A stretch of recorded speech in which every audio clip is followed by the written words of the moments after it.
Работата ми по Еразъм Плюс ме научи на неща, които не ни учат в училище. Започнах като доброволец в Сдружение Балкански младежки фестивал Сандански, България.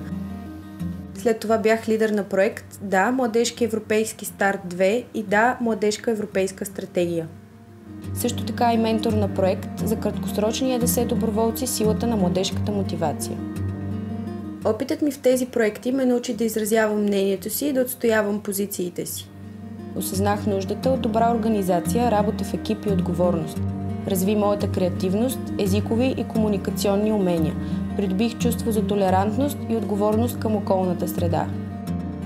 И най-важното, станах по-всеотдайна към това да отдавам енергията си в младежко развитие и подпомагане прогреса на младежката общност.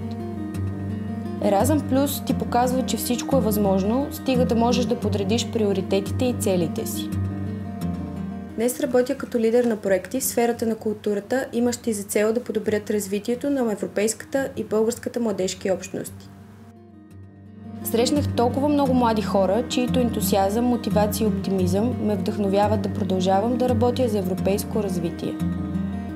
Трябва да се борим за идеите си, да не се отказваме от целите си и да работим усилено, за да постигнем резултат. Да бъдем отговорни и активни граждани. Нашето бъдеще зависи от нас.